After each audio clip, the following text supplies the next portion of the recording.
Hi, I'm Michael Bruinix. I'm a clinical social worker at a hospital here in Kingston, Ontario, and this is part 2 of collaborative goal setting with clients. From dialectical behavioral therapy, there's this concept of wise mind, and I think it's important to help clients learn some skills around accessing their wise mind.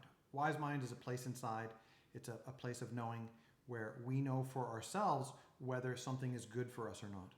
We have a sense from whether in what behaviors we engage in as to whether that's a good outcome for us. So if, for example, I sit around all day and I'm very sedentary and afterwards I feel stiff and sore, or I don't feel like I have a lot of energy, my wise mind's telling me, hey, you're gonna have to make an adjustment here because that isn't gonna work for you long term. It's not getting you where you really wanna go.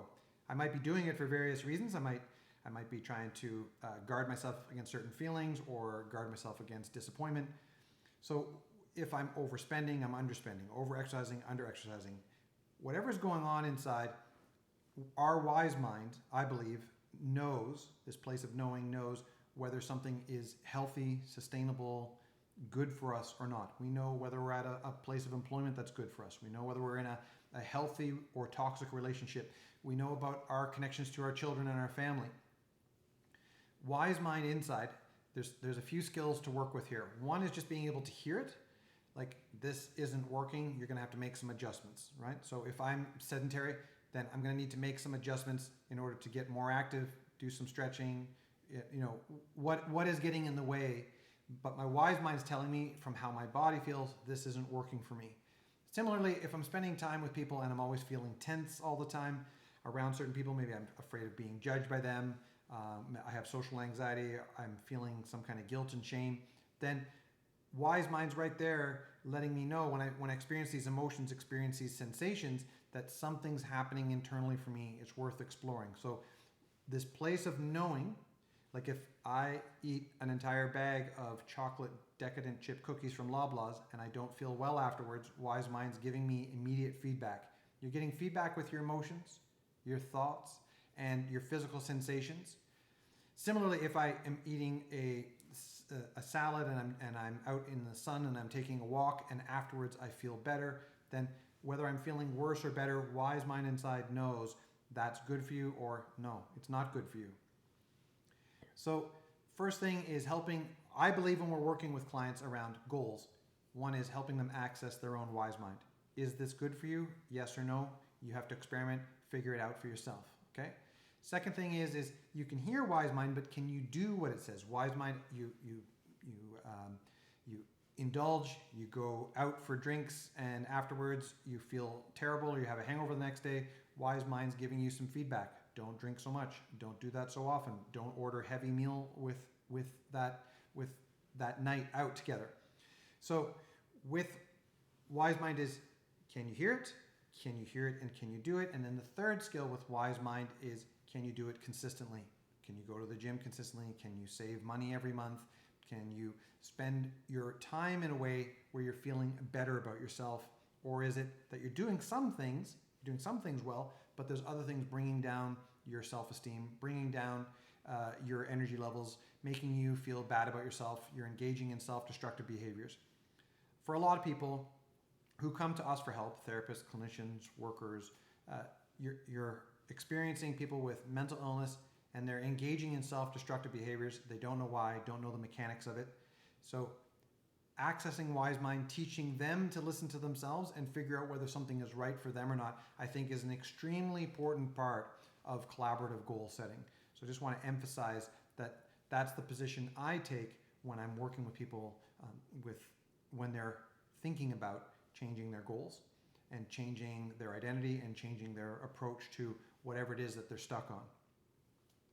Now, when I'm doing this, I hinted at it before in part 1, but I'm gonna emphasize now that there's a way of interacting with our clients where, of course, we don't want to be negative with them. We don't want to be judging, critical, contemptuous, angry with them, making them feel less than. That's obvious, right? All of our clinical training indicates that. But where it can be a bit of a surprise is that when you're really, really positive with a client, that can set up other dynamics that can potentially be a problem. So for example, for me, when I'm working with someone who's working on goals, I want them to feel good about them achieving the goals, not because they're getting praise from me. So if a client changes a goal and I've worked with clients that have a hard time eating 21 meals a week, 7 for breakfast, 7 for lunch, 7 for dinner. So some clients, it's a big deal just to have 5 or 6 meals a week, not because of poverty, but because of body image and feeding themselves and looking after themselves, self-care skills. So if they suddenly get up to having 12, 15 meals a week and I'm over enthusiastic, I'm really, really positive, that's amazing. What the problem is that if they relapse, and often there is a relapse element to mental illness, if they relapse and suddenly they get back down to 5 meals a week, now am I disappointed? See, so if I create up this expectation that that's really good, that's very positive, then when it's not happening, how can it not be negative? How I get around that is I take a neutral or slightly positive stance with people, meaning I don't say that's incredible, that's amazing, that's fantastic, that's unbelievable. Similarly, I'm not criticizing and condemning. I take a middle path where I'm saying to them, all right, so that's where you are, that's really good.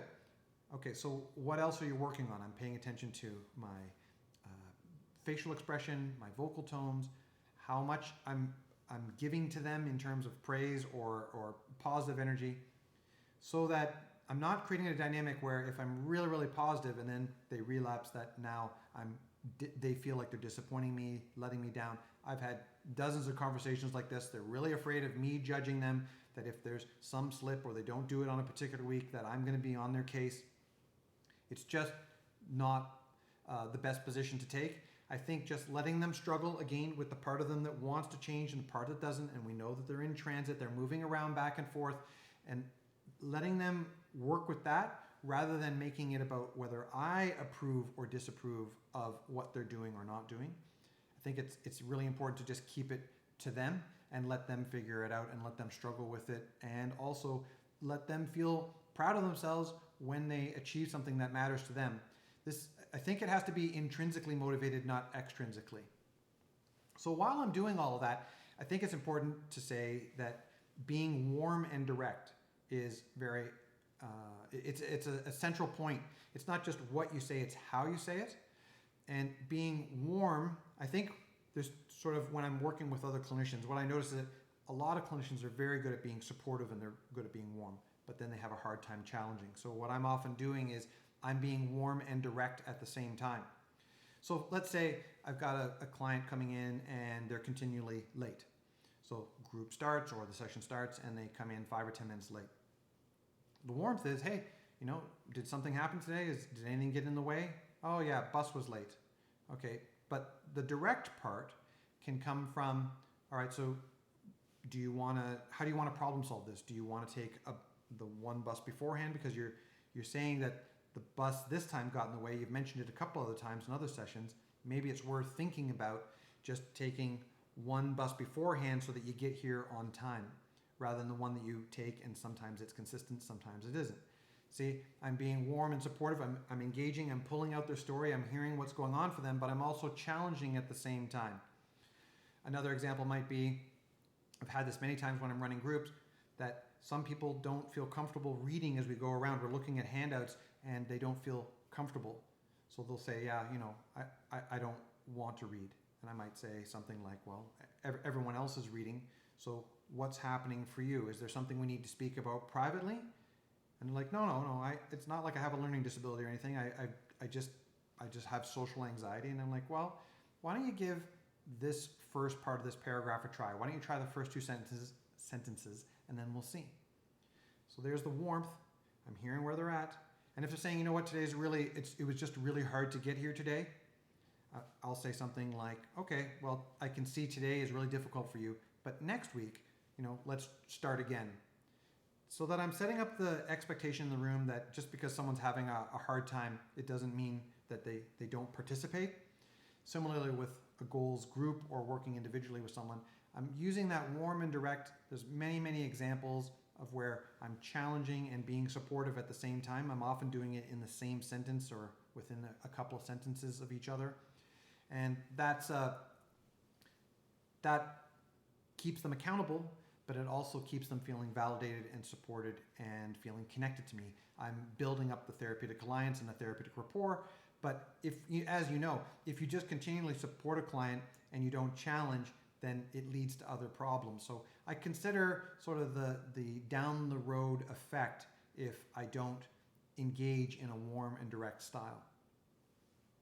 Now, in terms of when I work with other clinicians and they say, well, you know, this approach to goals, so far we've been talking about the approach, that's all great, but brass tacks, how do I get down to, and where do I start with a client who wants to engage in changing some behaviors, some habits, creating some goals? So the way I was taught is that we start with structure. We're looking for self-care.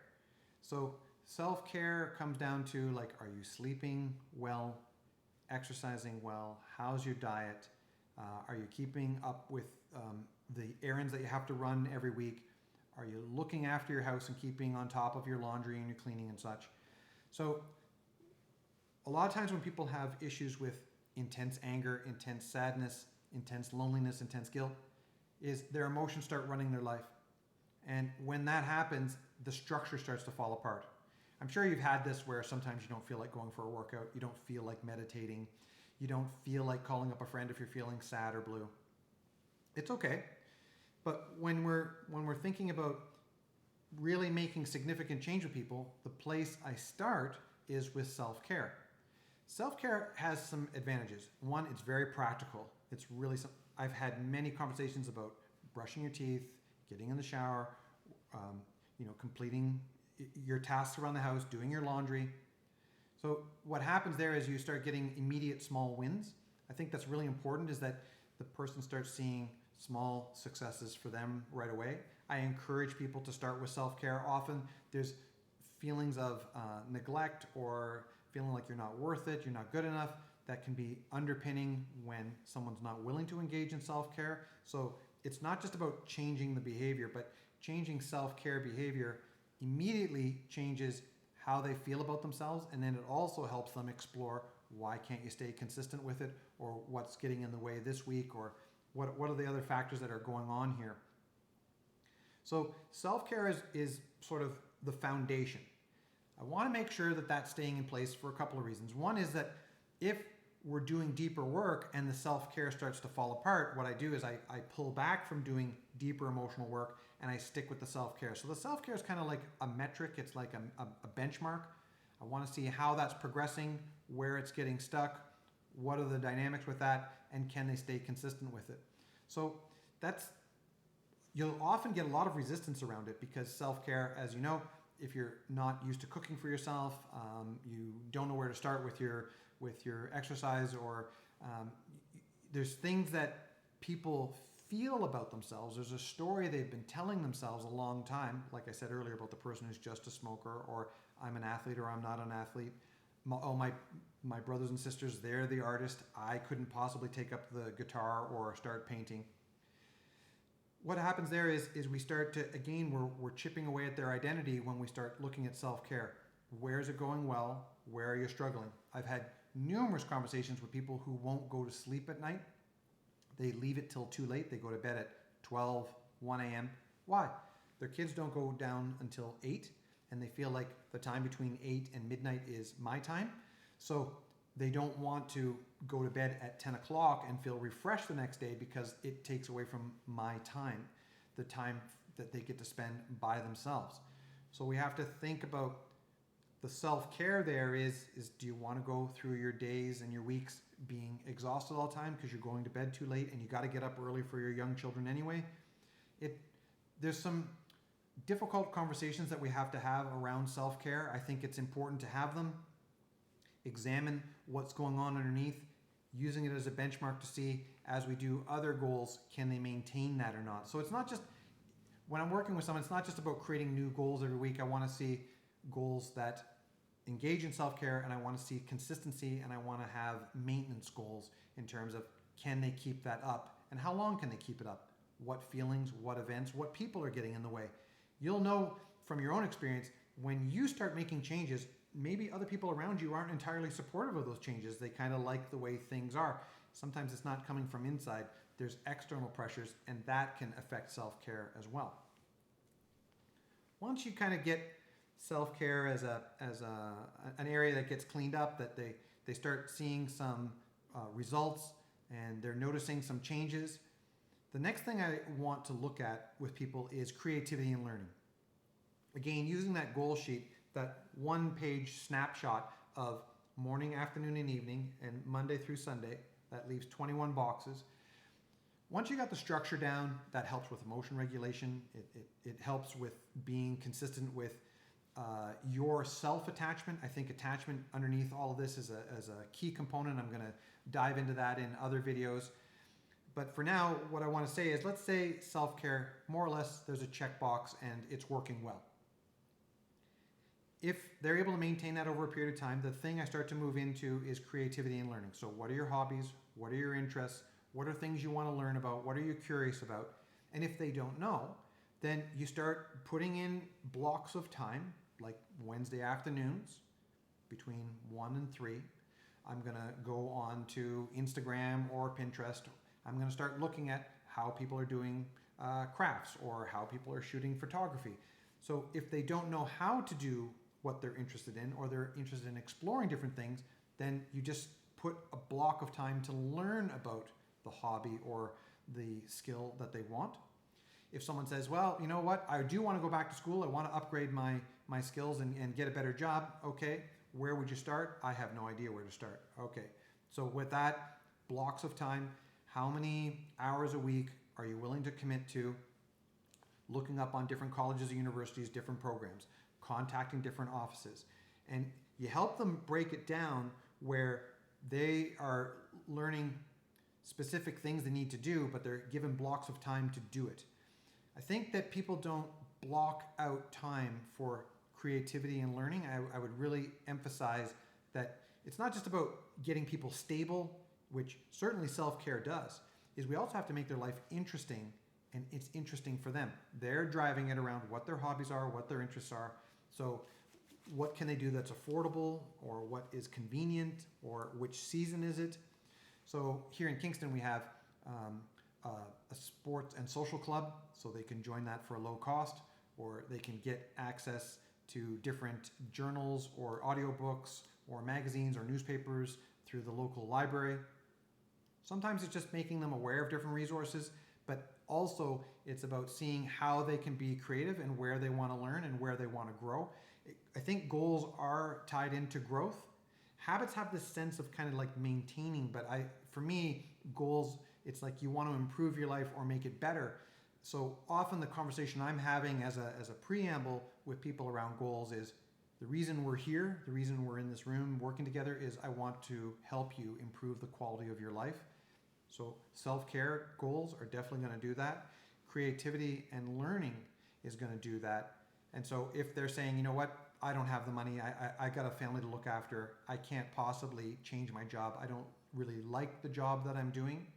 Okay, so then optimize everything else. What are your nights, your weekends looking like? Like, how can we make your life the best it can? And it's your version, not my version. I'm not dictating terms. Strangely, no matter how many times I try to abdicate my authority, what I'll find is, particularly with goals, is that they'll feel like I'm an authority figure and that they have to challenge me. It's almost like going back to school and having to deal with homework and assignments and things like that. Some people have a past that sort of haunts them. They might have different coaches that had different expectations, or their parents had expectations, and you can be sure that expectations from the past about various things they did or didn't do are going to work their way into the clinical work you're doing with people. So when people are challenging authority, the way I deal with that is I say, listen, this is your goal. This is you're coming here. You're working voluntarily with me. So what do you want to change in your life? If you don't want to change anything, it's fine. We can stop right here. And I'm always handing back authority to the best of my ability. Now, that's not me denying that I have a power in the room. That doesn't work. But if you're having people who are saying, if for example, I had a client who wouldn't even write his goals down. And so what I got a sense of from him was there was this part of him that was sort of like a rebel, like a teenager. It's like kind of like, you can't make me. You'll see there's underneath dynamics when you're working with goals. And I'll touch on this in later videos as well, but briefly right here, sometimes there's a very young part, a part that's kind of like between 0 and 6 or 0 and 8, and it's like, I can't do it. Sometimes there's like a tween or a teenager part, and it's like, you can't make me do it. They're challenging you. They're arguing with you. It's their goal, but they want to argue with you or provide excuses around why they can't do it. Sometimes there's a voice in their head that's very punitive, which I'll touch on here in this video, that is very critical of whatever they do. And so, you know, when I'm working with someone with goals, often I'm thinking about, are they kind of young around this? Are they rebelling and it's like a teenager resisting authority? Or is it something inside where they've heard something about creating these goals and maybe a parent criticized them a lot and they've just internalized it, and it's an interject inside of them now. And now I am being put in that place through transference, which is them having a reaction to me, almost like they're treating me like an authority figure or a parent or a caregiver. But the reality is that I'm not. This is a collaborative effort, and we're just trying to figure out what can be improved. And maybe if it's just too contentious and it's too difficult, we just have to let it go, set it aside, work on some other things, start building up other skills in other areas, and then maybe we can come back to that. So there's lots of different ways I interact with people in order to see if there's a way to work with clients that have challenges with authority. And it's fine if they do have that. Sometimes I just let it go, and sometimes I work underneath the story to figure out what's happening, and sometimes I challenge. You'll get a sense of it when you're working with them as to which one they're presenting with. But this idea of having different ages, young, adolescent, and the punitive adult versus the healthy adult or the wise mind, you can hear almost there's a change in their voice. Suddenly a sentence will come out of nowhere, and you can bet that that's something they're dragging forward from their past, and it creates a challenge issue with you because you're talking to them about the goal that they want to work on. And so it's very common when we look at the research literature that our clients will put an authority figure or a caregiver onto us. It doesn't necessarily have to do with gender, although according to Gabbard, gender is a significant factor. So if I'm male, a lot of the transference, their reactions can come from me being like a dad, an uncle, a grandfather, and that can create a different dynamic than, say, if they had a good relationship with their dad, maybe that works out well. But if they didn't, then maybe that becomes extra difficult. Why I'm bringing this up is I have had many times when I'm working with somebody where I feel rushed or I feel impatient or frustrated. And what I've learned over time is that means I'm reenacting some kind of family dynamic. They're assigning me a role, and maybe I'm reacting in that role. Before I enter the room, when I work with someone, and after I leave, I'm not feeling those feelings. But in the moment, it's very common. Goals can stir up deep, deep feelings inside of our clients. And so when they have deep feelings, they get accessing deep transferential patterns, meaning they're carrying previous relationships into this relationship, and then they're having positive or negative reactions around that. So if you find yourself inexplicably feeling frustrated or like, why don't they just get it? I explained this 3 times already. You're probably getting caught in some kind of family enactment where, and so when I have those types of feelings, what I end up asking the client is, have you ever had a conversation like this before with either parent? If so, which one? And then how did your parent react? Or what was your experiences? Or what are some memories that come to mind?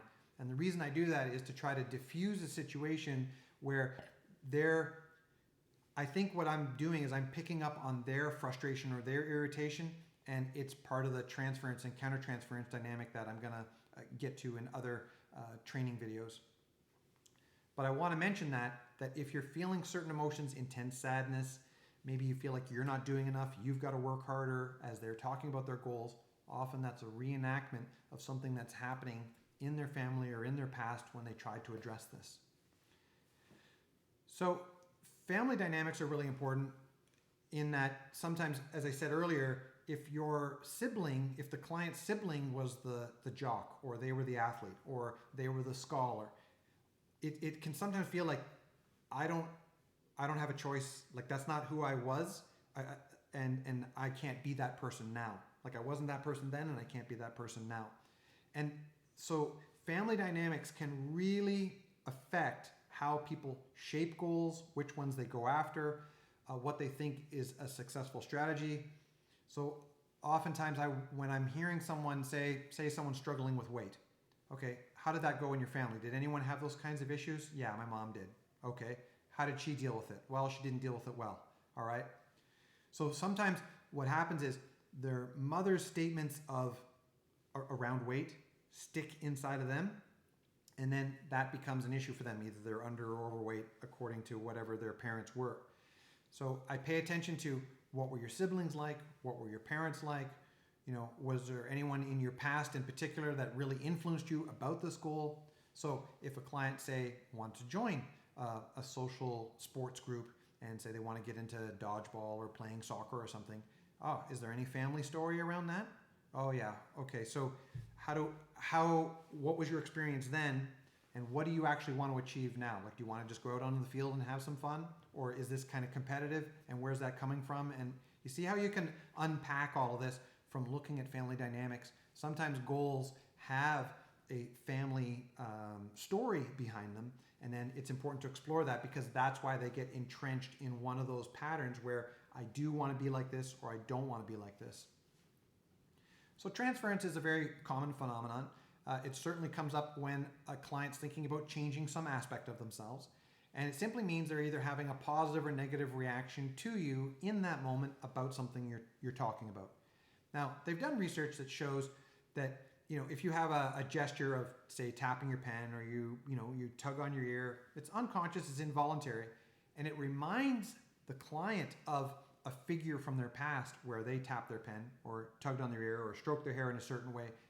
Now, if they like that person, say it was like a grandfather, they like that person, then they feel a warm, positive transference towards you. But if they didn't like that person, then they feel negative towards you. Now, you might be right in the middle of a goal, you're working on something, and then you do something that unconsciously reminds them of some person in their past, positive or negative, and then that can further complicate the dynamics of the transference and how they're interacting with you about this particular goal. I bring this up because you might be thinking there's a conversation about, I just want to take up darts and go to the pub. And then something unconsciously or consciously happens by you or by them, and then it changes the dynamics. It's important to explore that. And transference is integral, as is resistance, when you're working with people's habits and their goals. People can feel very touchy about this. It runs deep. Goals run deep inside of us. What we consider success is very, very central to our identity, central to our sense of self. And so it's no surprise that transference can come up when you're working with someone doing work around goals. So let me give you 3 concrete examples of voices of transference that I often hear when I'm setting a goal. Now, not everyone experiences this, but I find in general when people have some kind of mental health challenge, one of these 3 voices can emerge, especially if the goal runs deep. The first voice they might hear in their head is the perfectionist. The perfectionist simply says, where you are right now is not adequate. We need to get you here. Maybe you're at a grocery store, you're at the checkout line, you see a magazine, and there's a beautiful woman who's in extremely good shape, Shape magazine, Cosmopolitan, it doesn't matter. Similarly with men, right at the checkout, there can be Men's Health, and you see a guy with a 6-pack, and suddenly you're thinking to yourself, hey, wait a minute, I'm looking at my grocery cart, what's in here is not gonna get me that, and you start to feel not enough. The perfectionist inside simply selects somebody. It can be someone in your family, it can be someone you see on Ellen DeGeneres. It doesn't matter. You can see posts scrolling by on Instagram and say, oh, I wish I was like that person. The perfectionist simply chooses someone they idealize and then says, now it's important to go after that, to start to pursue that financial success, relationship success, feeling different about your body. So the perfectionist is the one that sets the bar. Once the bar is set, and the person has either consciously or unconsciously decided this is what they're going to do, the next voice that comes into play is the pusher. And the pusher is the one that makes lists telling you what to do. It basically has a map. Here's point A, here's point B. Now we've got to do these things to get there. So if you want this clean house, then you've got to do this and this and this. And you can hear people with their voice pushing themselves through their day. I got to, pick up the kids here. Then I got to get this errand run. Then I got to go to the doctor. Then and you can hear the pusher inside. And they have lists at the beginning of the day, and they have lists at the end of the day of what they accomplished. And guess what? What does the pusher do? Creates more lists the next day. If you finish your list, there's more things to do. So if you clean up your house, you do the dusting, you do the vacuuming, then the pusher's like, okay, but we need a spring cleaning here. You got to pull out the couches, pull out the fridge, pull out the stove, get all in the back there. You pull that out, and then suddenly it's like, oh, well, the paint isn't right, so you need to clean up the walls. The pusher just keeps pushing. Using another example, client decides they're going to get in shape. So the pusher says, okay, you got to get to the gym 3 times a week. You get there 3 times a week. Well, did you do your warm-up? Did you do your stretching? Did you exert yourself as much as you needed to on the elliptical? Like push, do more, lift more, go more. It's like there's this drive inside of people that is what I call one of the 3 voices of the shadow. The perfectionist certainly is saying, hey, you're not good enough as you are. Pusher comes to the forefront. All right, here's where you need to be. Here's unfortunately where you are. So I got to push you to do these things. And then the third voice that comes into play around goals is the critic. The client decides, okay, I'm gonna go to the gym. I'm gonna take it seriously now. Many years, New Year's resolution, this year I'm serious, I'm gonna do it, I'm working with you, let's get this done. The person goes to the gym and they lift low weights because they're not in shape yet. Critics on their case. Critics like, that you're not pushing yourself hard enough. That's not gonna get you the results that you want. It's not good enough what you do. If the client starts to go more often, say the critic's like 3 times a week isn't enough. Client goes 5 times a week. Critic says, yeah, but now you're going to get injured. So then you decide, okay, I'm going to go 5 times a week, but I'm going to really warm up. So then you do the warm-ups, and then the critic says, well, but did you do the cool down? I mean, you know how that all is supposed to work. You do the warm-up, you do the cool down, and then the critic's like, okay, but now your diet isn't that great. Like, can you see how eating a Snickers bar right now and then going to the gym doesn't work? And so what the critic's role is to always make sure that whatever you're doing is not satisfactory. See how these 3 voices come from dissatisfaction? I'm not saying goals have to be set that way. I'm saying that often when I'm working with clients, that's where it seems to stem from. They're unhappy with the way things are. They desperately want to change it. There's all kinds of family dynamics underpinning it, including their sense of self. And then these 3 voices, the perfectionist, the pusher, and the critic, can haunt them. And if those voices are there for a long time, then what happens is some people don't want to play the game because they know they can't win. If you're going to go to the gym and all you're going to do is get criticized and pushed, and let's say a client could even lose 20 pounds, and they're going to the gym 5 times a week, and they're doing all the things right. Perfectionist, what does it do? It just moves the goalpost. It says, okay, so now we're at this level of health. Let's get you into some half marathons. All right, that brings out the pusher. Now we've got to have this running equipment. We've got to have this regime. We've got to download these apps. We've got to start measuring our calories. Critic says you're not working hard enough. Even if you do that, then it's full marathons. You do full marathons, then why don't you do a Tough Mudder, or why don't you do an ultra marathon, or why don't you start joining CrossFit? You see, those 3 voices continually make people feel dissatisfied. And if you've done that for a long time, okay, there's a part of you that knows no matter what you do, it doesn't bring happiness. And so then that's the part that says, I quit. I'm not going to do this. You can't make me. See, all these dynamics, they weave in and out of working with someone around their goals. So I think it's important to think about that backstory, or do you hear that going on in your head? And sometimes you'll hear it as you're talking to the person. Sometimes the critic will come out like, hey, that's not enough. Or if I say, oh yeah, that's good, suddenly there's this voice that says, what, that's all I get? It's good? Like, What's it going to take to satisfy you? Oh, there's the transference. Now they're feeling like I'm the critic or I'm the perfectionist. They're idealizing me, and then they don't feel good enough.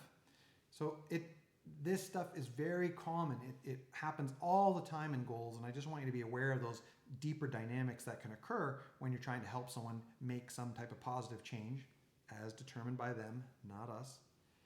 And so if you think, okay, we can get a client having better self-care, and we can have them improve their quality of life through creativity and learning. What's the end game here, right? If someone really comes to you for goals, and whether that's working individually or in a group, the end game, I found this definition from a psychiatrist that I've worked with for a long time, and he said that giving back, that if what happens is when people are coming from a deep altruistic place or a place of real caring, is that giving back, contributing back to society. So it's giving back to your kids, spending high quality time with your family. Maybe some people have such mental health challenges they can't work. But you can volunteer. The research has shown that when you have clients participating in therapy, like doing work with us, okay, that result is equal to them having a job or volunteering. Like the ability to give back is integral in human beings. When someone gives something to you, you often feel a response of reciprocity, like you want to give back to them. So I think that's where we're going here, is that if a client initially can't care for themselves, you can't give back. If you can just keep structuring your life, but you don't have creativity and learning, that's a form of contributing. If you have hobbies that you connect with other people with, or you're able to create a piece of art or literature or a song, then you're giving back in some way. You're finding out what are your inherent talents and skills, and then you're working those through. Could be in your private life, it could be in your job, it can be in volunteering. But for me, when I'm thinking about goals, when I'm thinking about habits, what I'm thinking about is what kind of life would it take for this person to be able to give back and contribute in some way that feels good to them, that their wise mind is saying, this is a good path. What you'll find, if you look at people who have had tremendous success, often they're philanthropic and they give back. I think we have to build capacity for our clients so they can get to that point. For me, that's where I'm thinking about at the end in terms of potentially discharging someone or saying, okay, that's as far as we're going to go right now. Is if I'm seeing metrics around or I'm seeing hints of they're giving back in some way, then I know they're on a good path. So these are my initial ideas that I'm thinking about. There are also some deeper dynamics when I'm working with people in goals. If you like this kind of information, you might want to consider subscribing to my channel. I can be reached at michaelbruinix@gmail.com. That's michaelbruinix@gmail.com. If you have any questions, I also invite you to put any comments down below. If there's some questions that you want me to follow up right there, it might lead to other videos, or I can try to answer it right there for you. I hope that you found this information helpful, and I look forward to seeing you in the next video. Thanks so much for watching. Bye for now.